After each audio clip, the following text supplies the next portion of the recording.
Muy bien, el día de hoy estamos de fiesta porque estamos celebrando, fíjese bien cómo lo voy a decir, a los tesoros de la iglesia, que son nuestros niños. Así que estamos celebrando el Día del Niño, estamos contentos y literalmente digo que son los tesoros de la iglesia, no porque suena lindo, que sí suena lindo la verdad, pero porque atesoramos a los niños en esta iglesia y en muchas, sí, pero realmente son el tesoro de la iglesia, son el tesoro de la sociedad, son el tesoro de la familia. Y si el tesoro tiene una peculiaridad, es que no solo es valioso, sino que es digno de ser valorado, apreciado y protegido o guardado.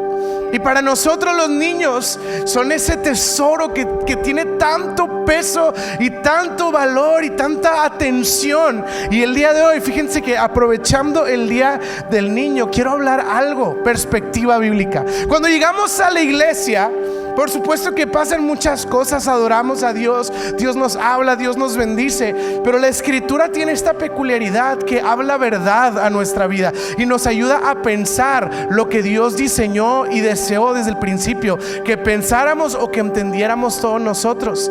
Así que el día de hoy yo quiero traer este tema tan importante. Yo creo que no se habla suficiente de esto.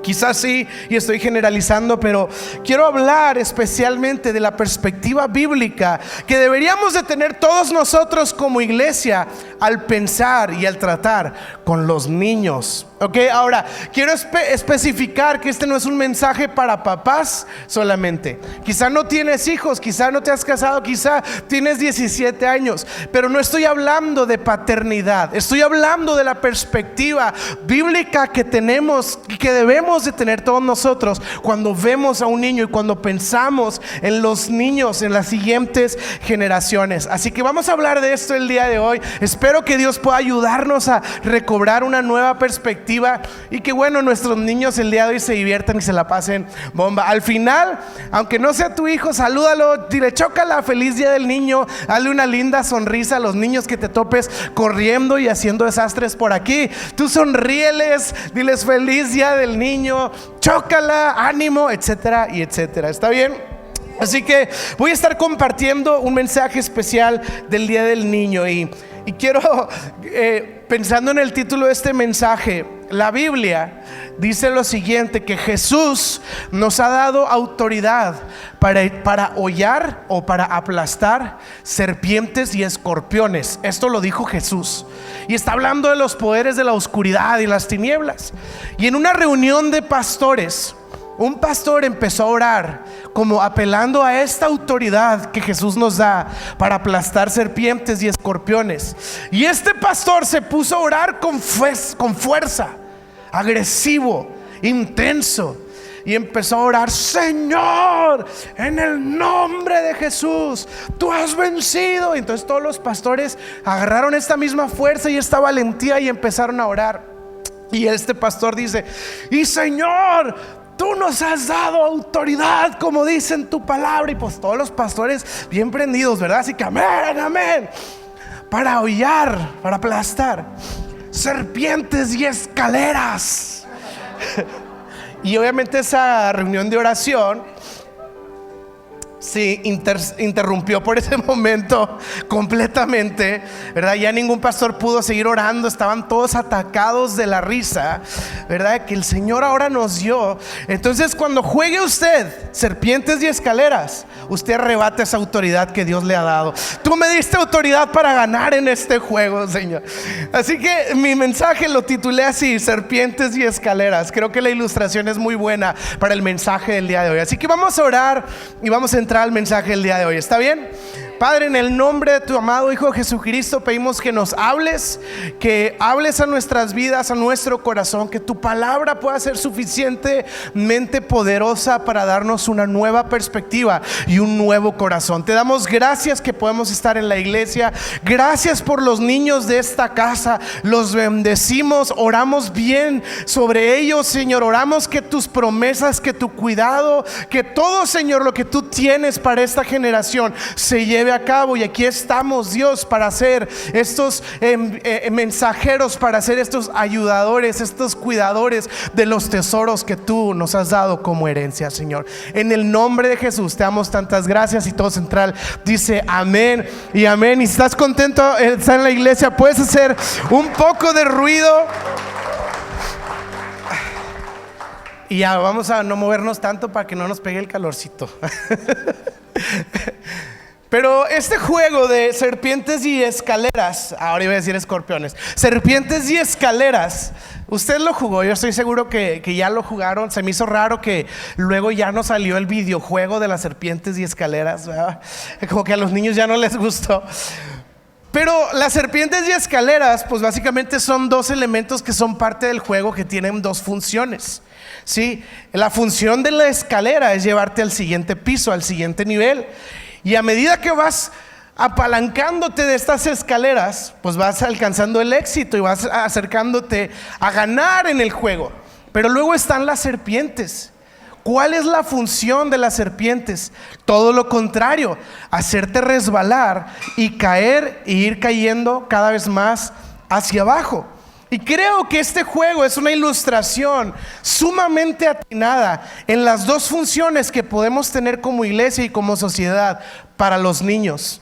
Podemos representar una escalera para ellos o podemos representar una serpiente para ellos. Es la realidad, no hay puntos medios, es una u otra. Y yo estoy muy consciente y estoy muy seguro que si analizamos la sociedad y lo que estamos viviendo en los tiempos actuales y tiempos desde hace años, creo que sí hay una sociedad que en la mayoría de los casos, sin ser fatalista, funciona como una serpiente. Yo sí creo que hay agendas y que hay planes y que hay maneras que están organizadas para hacer que las próximas generaciones, en lugar de escalar y de ir a nuevos niveles para alcanzar el éxito, están funcionando como serpientes que están haciendo que nuestros hijos batallen más en subir a los siguientes niveles a los que Dios les ha llamado. Y yo quiero decirles el día de hoy, yo estoy hablando de la sociedad. Entonces, ¿cuál es nuestro rol y nuestra parte como iglesia? Y yo quiero leer este primer versículo en Nehemías 4:14 y van a estar ahí en pantallas. Y Nehemías está enfrentando una amenaza de posibles enemigos y dice lo siguiente, dice: mientras revisaba la situación, reuní a los nobles y a los demás del pueblo y les dije: no le tengan miedo al enemigo. Y empieza este primer grito de valentía hacia el pueblo y dice lo siguiente: no le tengan miedo al enemigo, recuerden, el Señor es grande y glorioso. Y luego vea la instrucción al pueblo: luchen por sus hermanos, sus hijos, sus hijas, sus esposas y sus casas. Y hay una invitación al pueblo de Dios de ser un pueblo combatiente que tiene la valentía y la fuerza para luchar y para pelear por lo que es correcto. Ahora, aquí habla en plural, ¿verdad? Sus hijos, sus hijas, sus esposas. Y no estoy hablando aquí de que la gente tenía muchas esposas. Le está hablando a un pueblo y está diciendo: los niños son los hijos del pueblo, de todos ustedes. Los niños de Central Kids son los hijos de todos ustedes. Aunque aquí están los papás individuales de cada niño, son nuestros niños, son los niños de esta comunidad que Dios está levantando y que Dios está usando. Y de tal manera que no solo los papás individuales de estos niños deben de ser, por supuesto, son los responsables, pero también están en mi corazón estos niños. Yo pienso en Central Kids y no pienso en Aria y en Axel solamente. Yo pienso en los hijos de usted, en los hijos de todos. Y estamos tratando de construir una plataforma para que esta iglesia sea una escalera para todos los hijos de esta casa. Amén. Y creo que es importante para nosotros crear espacios que representen una escalera para los niños. Creo que cuando vemos la sociedad, la política y tantos temas sociales actuales, siempre se saca la bandera de los más vulnerables. No, es que hay que ver por los más vulnerables. ¿Se da cuenta que casi nunca los vulnerables son los niños? Son adultos acomplejados que quieren manipular a la sociedad. Yo soy el vulnerable. No, señor, usted ya está grande. Los vulnerables son los niños. Los vulnerables son los que están en el vientre. Y ellos son los verdaderos vulnerables y a los que tenemos que proteger, no los complejos de usted, adulto. Nadie de aquí, ¿verdad? No me refiero a nadie de aquí. Ay, es que estoy vulnerable y ya tengo 50 años y mire cómo sufro. No, póngase a chambear y va a ver cómo sanan todos sus problemas. Los vulnerables son los niños. Los que son papás, y hay muchos, oiga, ¿sabe que algo está pasando en esta casa? Nomás digo, pero no sé si ha visto que el ministerio que más se está multiplicando aquí en Central es babies. Hay una unción especial en esta casa. Y ellos son los más vulnerables realmente. Los que son papás se darán cuenta. No sé qué pasa, no sé cuál es la ley de la naturaleza es la que aplica aquí, pero el niño siempre está al borde de la destrucción, ¿verdad? O sea, yo me acuerdo de Aria, estábamos en pandemia, estábamos en un departamento muy chico en Tijuana y estábamos viviendo ahí. El departamento pues muy chico, no había mucho, no había escaleras, no había en este sentido peligro. Y yo, bueno, entonces la teníamos gateando por todo el departamento y de repente Aria así cerca de los cables pegados a la pared. Y digo, o sea, de todo el departamento ella quiso ir a la electricidad. ¿Por qué? Entonces le puse un mueble para que no fuera las conexiones de cables. Y al ratito, sí, déjala que gatee para que desarrolle la motricidad, no sé qué. Y ahí está la niña y de repente volteo y está lamiendo la suela de un zapato de Andrea. Y yo digo, o sea, nunca debes de lamer una suela de un zapato, menos en pandemia, ¿ok? Sí, es como que ahorita no te me puedes enfermar porque no podemos ir a un hospital. Y yo decía, ¿cuál es la necesidad de los niños de siempre irse a la orilla o estar jugando al lado del pico de la mesa, etcétera? Es algo que pasa, pero siempre están al borde porque son los más vulnerables.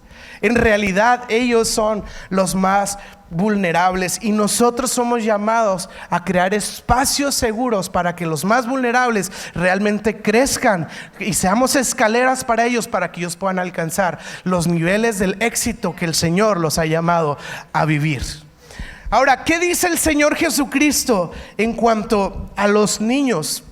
Y ya sabemos muchos versículos y voy a leer uno que estoy seguro que usted ya se lo sabe, pero voy a enfocarme en algo que no siempre leemos. Mateo 18:18 dice lo siguiente: por este tiempo los discípulos se acercaron a Jesús y le preguntaron, ¿quién es el más importante en el reino del cielo? Pregunta que siempre me ha llamado la atención. O sea, usted tiene a Jesús delante de usted, ¿sí? Y tiene la oportunidad de hacerle una pregunta.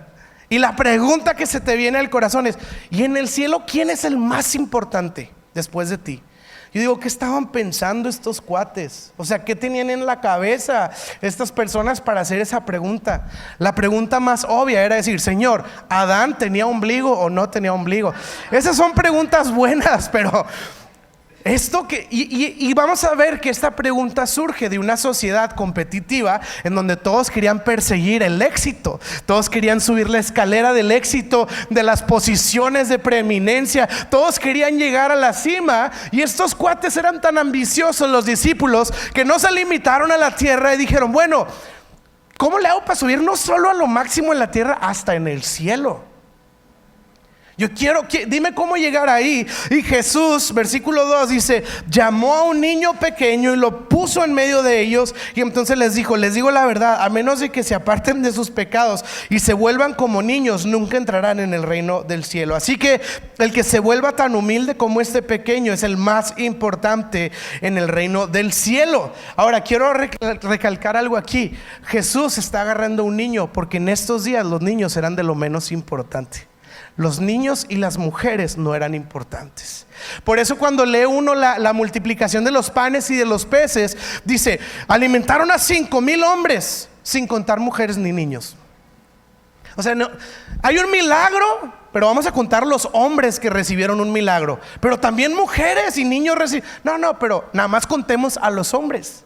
Era una sociedad que no valoraba ni le daba la importancia bíblica adecuada a los niños y a las mujeres. Entonces le dicen, Jesús, ¿cómo le hago para ser el más importante? Y Jesús agarra lo menos importante y lo pone en medio y dice, el que no se haga como uno de estos, humilde, ¿Por qué? Porque este niño representa esta inocencia, esta dependencia, esta vulnerabilidad. Y si no se hacen así, entonces no pueden ser el más grande en el cielo. Y ya sabemos, seamos como niños, porque eso es lo que Jesús quiere. Pero quiero que vea conmigo el siguiente versículo y vea lo que dice la Biblia. Dice, versículo 5: todo el que recibe de mi parte a un niño, no este niño, a un niño pequeño, dice, como este, me recibe a mí. Y este versículo no siempre, así como le echamos tanta luz, le echamos luz al versículo de sean como niños, y es como que juguemos porque somos niños. Pero luego Jesús dice lo siguiente, dice, al que recibe a un niño de mi parte, me recibe a mí. Voy a decirlo en otras palabras, la manera en la que yo recibo a un niño representa la manera en la que yo recibo al mismo Señor Jesucristo. ¿Cómo recibo yo a un niño? Ahora, yo no estoy dando un consejo paternal no, es que acabo de leer un versículo. Y se acuerda que Jesús, cuando habló de los pobres, dijo, cualquiera que alimenta a uno de estos es como si me alimentase a mí. Y es como, wow, o sea, si yo atiendo a un pobre, lo estoy haciendo como para el Señor. Al mismo tiempo, bueno, a la medida en la que yo recibo a la próxima generación, es la medida a la que yo recibo al Señor. Jesús lo acaba de decir. Y luego le da un tono bien pesado el Señor. Dice lo siguiente, dice el versículo 6: pero si hacen que uno de estos pequeños que confía en mí caiga en pecado, o sea, que se agarre una serpiente, que caiga por la serpiente, será mejor para ustedes que se hacen una piedra en el molino alrededor del cuello y se ahogan en las profundidades del mar. Bienvenidos a la iglesia. Feliz día del niño. Imagínese que usted habla con el Dios creador del cielo y de la tierra, y el Señor creador del cielo y la tierra te voltea a ver y te dice, si haces esto, mejor mátate, compadre. O sea, imagínese el peso de importancia y de celo y de corazón que Jesús tiene por los niños. Y ¿sabe qué? Las agendas planeadas por serpientes van a ver a este Señor. Y nosotros también vamos a ver a ese Señor. Y gloria a Dios ese día, decir, Señor, fuimos escaleras para estos niños. Fuimos escaleras para tus tesoros, Señor. Fuimos escaleras, Señor, que impulsaron la vida y los corazones de esta joya que tú nos has regalado como herencia. Al Señor le importaban, al Señor le daba un peso importante. Y yo quiero decir esto, como iglesia realmente queremos saber recibir a los niños. Le voy a decir algo a lo mejor un poco fuerte. Ahorita nos relajamos, ¿está bien? Pero a veces, y esto es lo que me puede en el corazón, las organizaciones que más maltratan o menosprecian a los niños, muchas veces son las organizaciones religiosas. O sea, para variar. Yo me acuerdo que de niño iba a la iglesia a la que me llevaban mis papás. Y me llevaron y fui, y ahí estaba yo. Y me acuerdo que llegué un día y mi papá me dijo, ándele para que vaya y se confiese. Y yo, pues me voy a confesar ahí. Y llegué y me paré primero en la iglesia, en la ceremonia que se estaba celebrando ahí. Y llegó un señor y así con los dientes, así como cuando te enojas y que crujes los dientes. Con ese tono de agresividad me dijo, quítate la gorra. Y yo, ¿qué? Quítate la gorra, estás en la casa del Señor. Y yo así, o sea, yo súper confundido de qué acabo de hacer, qué pasó. O sea, no vi el letrero que decía que estaban prohibidas las gorras o qué. Y luego me dijo, Dios no va a tocar tu vida, tu cabeza porque traes gorra. Y sí es cierto, ¿verdad? Dios está en el cielo y chin, trae gorra. No lo voy a poder bendecir el día de hoy. Y yo me quedé muy intimidado por ese señor. Y luego con ese sentimiento pasé a confesarme. Y estaba este señor ahí. Y entonces me senté y me dijo, ¿cuáles son tus pecados? Y yo, pues yo así como que, pues la verdad me da mucha pena, ¿no? Entonces yo, a ver, déjame, me acuerdo porque por ahí debe de haber alguno. Y este hombre me regañó, me dijo: no pierdas mi tiempo, si no traes tus pecados listos, ni vengas, salte, piénsalos, haces una lista y luego vienes y me los dices. Y yo, wow. No, hombre, y pues sí salí, pues ya hice mi lista. Dije, la voy a hacer corta para no perder más su tiempo. Y regresé y ahí me puse, pero yo estaba totalmente intimidado. Casualmente, un tiempito después de eso, yo no quería saber nada de Dios ni de la iglesia. ¿Por qué será? Por la experiencia tan terrible e intimidante que yo recibía a ir a esa organización. Yo dije, este no es un lugar amigable para mí, este no es un lugar atractivo, y mucho menos me dan ganas de venir aquí nada más a que me estén dando coscorrones y me estén tratando así como si fuera un criminal. Yo me sentía muy incómodo, y tiempito después de eso yo me enojé con Dios, y de ahí cuento todavía mi historia de cómo el Señor me alcanzó. Pero inicia con un enojo por Dios. Y yo creo que fue en parte toda esta experiencia tan negativa que yo tuve. Y sabe que en Mateo vamos a ver esta misma dinámica. Mateo 21:15, quiero que veamos esto. Dice, los principales, fíjese bien, sacerdotes, la Biblia, no estoy diciendo yo, lo dice la Biblia. Los principales, o sea, los meros sacerdotes y los maestros o los teólogos de la ley religiosa vieron que Jesús hizo milagros maravillosos y oyeron que hasta los niños en el templo gritaban: alaben a Dios por el Hijo de David. O sea, imagínense, Jesús hace milagros y los niños en la iglesia empiezan: alaben a Dios, el Hijo de David. Y mira los religiosos que hace, dice: sin embargo, los líderes religiosos estaban ¿qué? Indignados.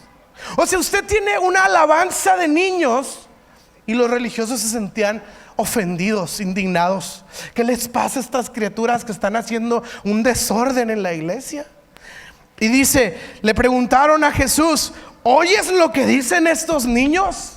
Y Jesús dice: sí, contestó Jesús. ¿No han leído las escrituras? Pues dicen: a los niños y a los bebés les han enseñado a darte alabanza. Jesús les dice: sí, y lo que está pasando es el cumplimiento de una escritura que dice que Dios va a enseñarles alabanza. Me encanta, a los niños y a los bebés. Yo quiero pensar en este versículo y pensar que Babies está lleno de alabanza todos los domingos. Ahora, solo los de Babies saben a lo que me refiero, y a los papás que han estado ahí. El ruidazo que hay adentro de ese cuartito es un concierto de alabanza. Pero esta es la idea, no empieza a llorar un bebé: ay, este bebé, cállenlo en la iglesia, no nos deja adorar al Señor. ¿Y qué si pensamos de ese llanto como un bebé que está alabando al Señor? Que Dios escuche un llanto y no está en el cielo el Señor: ay, esos bebés, cállenlos, hagan algo por esas criaturas. ¿Usted cree que Dios está pensando así? Dice que el Señor enseñó alabanza a los niños y a los bebés. Y es importante para nosotros tener esta visión de conexión con las generaciones. A mí me gusta traer a mis chiquillos para todos lados, y luego estamos en una conversación con adultos y mis hijos están ahí, y luego mis hijos, si ya le ha tocado a usted, ¿y por qué? O sea, se meten a la plática. Y con todo respeto, pero yo no soy de que: Aria, cállate, no preguntes, no te interesa, tú eres una niña. Yo estoy esperando que usted le conteste por qué. Porque mis hijos, yo estoy conectado con ellos, no son una especie inferior de que háganlos para allá las criaturas y aquí vamos a tener la plática a los adultos. Estamos conectados como generaciones. Y sabe la virtud que hay cuando el problema muchas veces que vivimos como sociedad justamente es eso: la desconexión entre generaciones. Ese es el asunto, incluso a la luz de la Biblia. ¿Se acuerda que hace poquito predicamos de Caleb, este poderoso que heredó la tierra y peleó a sus 85 años? Fíjense bien, Moisés hizo proezas, Dios las hizo a través de él. Josué siguió el legado de Moisés. Y viene una historia de redención increíble y milagros de Dios obrando. Y después que muere Josué, vea lo que dice Jueces 2, versículo 10. hablando de la generación de Josué y de Caleb, dice: después que murieron todos los de esa generación, creció otra que no conocía al Señor ni recordaba las cosas poderosas que Él había hecho en Israel. Y luego los israelitas hicieron lo malo a los ojos del Señor y sirvieron a ídolos. Imagínese que usted vivió al abrir los mares, 10 plagas para liberar su vida, sin maná caer del cielo. Ay, amo. Bueno, aquí. Y viene el maná del cielo, agua saliendo de la roca, Dios haciendo todas estas proezas en el desierto. Y son historias. Y luego llega Josué y vamos a conquistar, y cae Jericó y Jai y las siguientes naciones, y empieza una historia de victoria. Pero ¿sabe qué? Josué, al final del libro de Josué, dice este versículo que yo creo que es un problema, y muchos lo agarramos y lo ponemos en el refri en nuestra casa, porque dice esto: decidan ya qué van a hacer, si seguir al Señor o no. En cuanto a mí, yo y mi casa serviremos al Señor. O sea, está bien, pero Dios no llamó a Josué a ser una persona que vivía una fe individual. Dios llamó a Josué a cruzar a todo un pueblo del río. Y en un punto, y lo entiendo, siento que Josué se desesperó gravemente del pueblo de Israel, necio y necio y necio. Y de repente dijo Josué: ¿saben qué? Hagan lo que quieran. En cuanto a mí y mi casa serviremos al Señor. Ustedes a ver cómo le hacen. Y eso desconectó a Josué de seguir sirviendo a todo el pueblo de Israel. Y cuando murió Josué y su casa, se levantó una generación que no conocía al Señor. Y el periodo de jueces se le conoce como el periodo de la degradación o la depravación de Israel. Empiezan literalmente una caída, pero caída libre, o sea, de arriba abajo, porque se desconectó de la siguiente generación. A mí me encanta y no sabes, mi corazón, y Dios me ayude y nos ayude a hacerlo cada vez mejor. Pero cada domingo que Arias sale de aquí me cuenta las historias de la Biblia que aprendió en Central Kids. Me llena el corazón y digo: gloria a Dios por estas historias. La vez pasada estábamos en la noche y antes de dormir yo siempre le hablo de la escritura a Aria, y estábamos en el cuarto y me dice: papá, cuéntame la historia de este hombre que robaba dinero. Y yo: sí, el que trabajaba en Hacienda en los tiempos de Jesús. Y Aria: sí. Y entonces empecé a contarle la historia de Zaqueo, cobrador de impuestos, y le conté toda la historia. Y luego el Señor obró en su corazón y terminé la historia. Y Aria: no era él, papá, ¿eh? Y yo: no, sí, no, era uno que trabajaba en el gobierno y le robaba el dinero a la gente. Y yo: sí, es Zaqueo. No se llama Mateo. Yo: bueno, él también. Es otra historia que luego te cuento. Pero me encantó la agudeza, porque los dos trabajaban para el gobierno y los dos robaban. Entonces, y se llaman Zaqueo y Mateo. O sea, está bien fácil de confundir la historia. Y ella me dijo: no es esa, es diferente.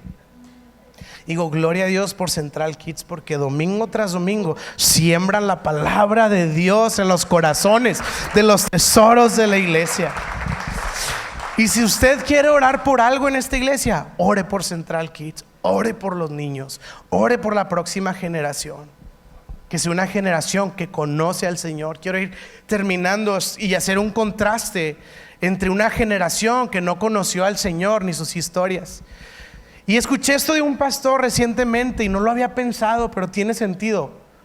Y dice esto, este pastor dice: nos hemos perdido la habilidad de ser cuenta historias. Dice, y esa es la única manera de conectar a una generación, contando historias. ¿Sabe que mi abuelo, en paz descanse, tenía este asunto de que cuando llegábamos a su casa nos agarraba? Y ya sabíamos entre los primos. De repente veía yo a mi hermano sentado y ya lo agarró. En las próximas 3 horas no cuenten con mi hermano, ¿verdad? Y mi abuelo, ¿sabe qué hacía? Te empezaba a contar historias y las vivía. O sea, mientras te las contaba, a veces se le salían lágrimas. Y esa historia que él siempre cuenta, o sea, yo de repente pasaba por ahí y oía más o menos y decía, ah, no, hombre, va como a la mitad, porque la contaba como una película. Partió con el Señor, y si usted me pregunta su historia, yo se la cuento, porque me la contó tantas veces, tantas veces. Ahora, las historias de él son pues de cómo él de no tener nada llegó a ciertas posiciones importantes, y pues él estaba muy orgulloso de su vida, ¿no? Gloria a Dios por eso. Pero cuánto más el día de mañana, como dice ahí, partió toda una generación, y que las siguientes sigan sabiendo las historias de cómo Dios ha sido bueno con nosotros, y que nuestros nietos recuerden y puedan decir, Dios fue bueno con mi abuelo. ¿Por qué lo dices? Si vieras todas las cosas maravillosas que Él hizo, que el Dios hizo a través de su vida una vez, y que puedan contar las historias, porque las historias van a ser lo que les va a recordar a las próximas generaciones que Dios sigue obrando en nuestras vidas. Cuéntele las historias a sus hijos, y si no tiene hijos, a sus sobrinos o a los niños que tiene cerca. Agárrese uno aquí de central y cuéntele la historia en lo que nos desocupamos los demás. Pero necesitamos contar historias. Yo estoy seguro que Dios ha obrado en tu vida de alguna manera. Has visto un milagro de provisión, has visto un milagro de cómo Dios abrió una puerta imposible, has visto un milagro de sanidad, has visto un milagro creativo, así de no había lluvia y oramos y en ese instante empezó a llover y no había nubes, como a algunos les ha pasado. Y yo estoy seguro que Dios ha obrado de alguna manera. Esas historias las siguientes generaciones las tienen que conocer, y se va a dar cuenta que cuando usted le quiere contar una historia a un niño, es el primero en escuchar, y hasta le va a agregar a la historia de usted. Mira, me pasó esto y luego te caíste. No necesariamente. Ok, papi, pero vamos a imaginar que sí te caíste, ok. Así me hace Aria. Yo, bueno, ok, imaginemos que dentro de mi historia sí me caí, porque está metida y se está imaginando la historia. Y si hay algo que podemos hacer por las próximas generaciones y conectarnos con ellos, no es esperar que ellos crezcan y se hagan teólogos, es contarles lo que Dios ha hecho, y este es nuestro legado. Un día estábamos también antes de dormir, y Aria le digo, Aria, Dios ha sido bueno. Y me dice, ¿por qué, papi? Si viera qué momento. Porque hasta empecé a recordar cosas que ya ni me acordaba que Dios había hecho conmigo. Un momento especial. Y yo le contaba a mi hija que yo desde niño buscaba a Dios en momentos específicos, y luego la veo y veo que en momentitos ella no me está viendo, ella empieza a buscar a Dios sola. No te imaginas la plenitud y el sentimiento de realización que trae saber que has dejado un legado espiritual a una nueva generación, y que cuando crezcan ellos van a saber buscar al Señor, y ellos van a escribir su propia historia de la mano de Jesucristo. No nos desconectemos. La generación de Josué se desentendió. Dijo, ay, háganle como puedan. Pero miren lo que dice Salmos 78 versículo 4. Y vea cada palabra. Si se quiere acordar de algo el día de hoy, acuérdese de este versículo. No ocultaremos estas verdades a nuestros hijos. A la próxima generación le contaremos de las gloriosas obras del Señor, de su poder y de sus imponentes maravillas. Pues emitió sus leyes a Jacob y entregó sus enseñanzas a Israel. Les ordenó a nuestros antepasados que se las enseñaran a sus hijos, para que la siguiente generación las conociera. Incluso, escucha esto, incluso a los niños que aún no habían nacido. El pueblo estaba tan comprometido en enseñarles que veían una embarazada y, Siéntate, le voy a hablar a la criatura que traes ahí adentro y le voy a contar lo que Dios hizo en el desierto.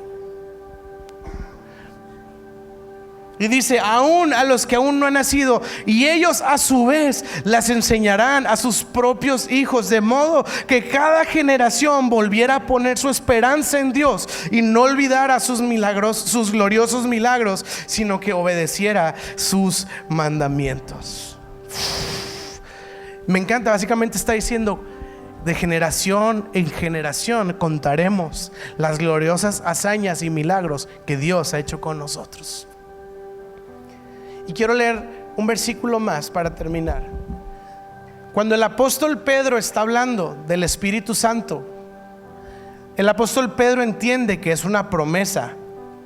La persona del Espíritu Santo es una promesa dada por Dios desde el libro de Joel capítulo 2, desde el Antiguo Testamento. Y Pedro entiende, Dios está cumpliendo una profecía en este momento. Y habla una peculiaridad acerca del cumplimiento de esta profecía, hablando del Espíritu Santo, específicamente hablando de la llenura del Espíritu Santo. Dice lo siguiente en Hechos 2:39: esta promesa, la llenura de su Espíritu Santo, es para sus hijos y para los que están lejos, es decir, para todos los que han sido llamados por el Señor. Es para sus hijos. Y tiene dos aplicaciones, sí, para nosotros, los hijos de Dios, pero también es para sus hijos. Y a mí me encanta la teología del pacto, creer que Dios obra en linajes como Abraham, Isaac y Jacob, y Dios va a continuar, no interrumpiendo una historia generación tras generación, sino continuando una historia, y que en esta historia seamos escaleras para los próximos niños. Quiero animarte a leer la historia de George Mueller. George Mueller. Este hombre nació en la ciudad, es que está muy complicada, la ciudad se llama Kroppenstedt, ubicada en Alemania. El 27 de septiembre de 1805.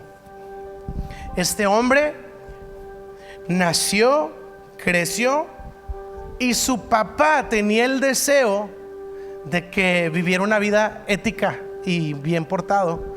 Entonces lo metió al seminario a estudiar la Biblia, pero el muchacho, el pequeño detalle es que pues no era cristiano ni nada. Entonces lo enseñaron ahí y eventualmente se alejó y se apartó y se perdió. El hombre vivió una vida de excesos. Era un alcohólico de primera y era un mujeriego de primera. Este hombre, el día que falleció su madre, no lo encontraban, y cuando lo encontraron estaba con muchas mujeres, ebrio. O sea, el cuate era una locura. Y fueron allí a decirle: oye, por cierto, tu mamá falleció, ¿verdad? Y él en esta situación. Este hombre eventualmente se cambió de ciudad, lo llevan a estudiar a una escuela cristiana, pero él va por el estudio en sí, no porque sea cristiano. O sea, para él hubiera sido igual que fuera cristiana o no cristiana, pero él fue a ese lugar porque era una buena escuela. Pero ahí la palabra de Dios golpeó su corazón y tuvo un encuentro con Cristo. Y a mí se me hace muy interesante la vida de George Mueller, porque él en particular tuvo un encuentro con el Señor y luego empezó a conocer a un hombre que se llama Beta, que este hombre tenía un grupo de oración y de Biblia, pero Beta decía: George, tú no puedes venir, compadre, tú no eres muy cristiano para venir acá. Entonces le hacía el feo a George, hasta que un punto algo pasó en la vida de George que dijo: está bien, vente. Y ahí él creció en su fe y en su camino con Dios. George Mueller en ese punto entendió que Dios lo había llamado a las naciones. Lo que hizo es que se movió a otra ciudad, y ahí lo primero que hizo es encontrar obviamente dónde vivir con su esposa. Se casó y llegó a una casa grande, y en esta casa grande él dijo: vamos a cuidar de los tesoros del Señor. Y agarró a 30 niños huérfanos, hizo su casa un orfanatorio y empezaron a cuidar de ellos, niños que vivían en las calles, debajo de los puentes, a la intemperie. Y ellos empezaron, él y su esposa, a cuidar de estos niños, y tenía a 30 niños bajo su cuidado. Y luego estableció una escuela. y empezó a enseñar a los niños en esta escuela. Resulta que lo que él enseñaba era de primera calidad, era así lo mejor. Estaba ofreciendo lo mejor. Entonces otros niños empezaban a atender a sus escuelas. Y luego él consiguió otra casa y trajo más niños de situación de calle o huérfanos, y más niños y más niños. Y la vida de este misionero George Mueller fue directamente caracterizada por su servicio a la próxima generación. Y me encanta porque podemos saber muchas cosas de George Mueller, su teología, sus viajes misioneros, pero todos eran en el contexto de servir a los niños con él y su esposa.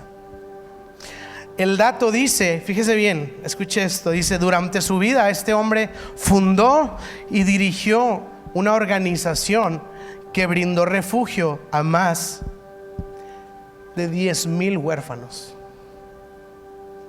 10,000. Ni las iglesias más grandes de aquí en Monterrey son de 10,000.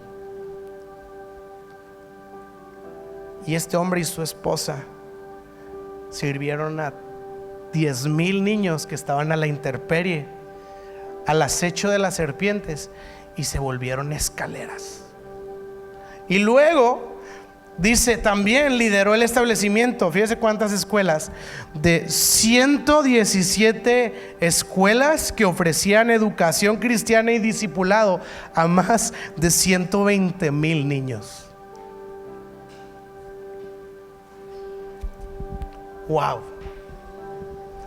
Busque la biografía de George Mueller, lea de él, y que inspire en nuestro corazón cómo él tenía este celo particular por los niños y las próximas generaciones. Dios nos conceda algún día conocer a alguno de estos niños que digan, ay, o hijos de estos niños, obviamente, porque ya pasó mucho. O a menos de que haya algún niño ahí que viva 300 años y nos pero tengamos este corazón por las próximas generaciones. Es importante para Dios y es importante para nosotros. Es importante a todos los que son maestras aquí, gracias por su servicio, y que Dios les siga dando sabiduría y discernimiento y la valentía y la llenura del Espíritu Santo para seguir sembrando verdad y no confusión en la vida de las próximas generaciones. Y que como iglesia estemos orando y orando y orando para que Dios siga cubriendo esta próxima generación. ¿Por qué no nos ponemos de pie? Y termino con esta idea.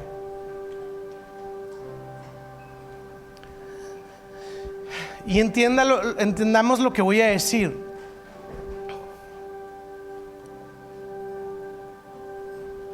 Cuando sucedió el Edén, fíjense, voy a decir algo muy interesante. En el Edén, cuando Adán y Eva pecaron, había 3 personas en la escena: Adán, Eva y la serpiente. Y Dios le dijo algo a Adán, Dios le dijo algo a Eva, y luego Dios le dijo algo a la serpiente y le dijo: por cuanto tal, maldita serás. Y Dios maldijo a la serpiente, obviamente Satanás. Le dijo: tú le vas a herir el talón del hijo de esta mujer y él te va a aplastar la cabeza. Entonces le llaman el protoevangelio. Es la primera vez en la Biblia que se menciona que iba a venir alguien que iba a destruir al diablo.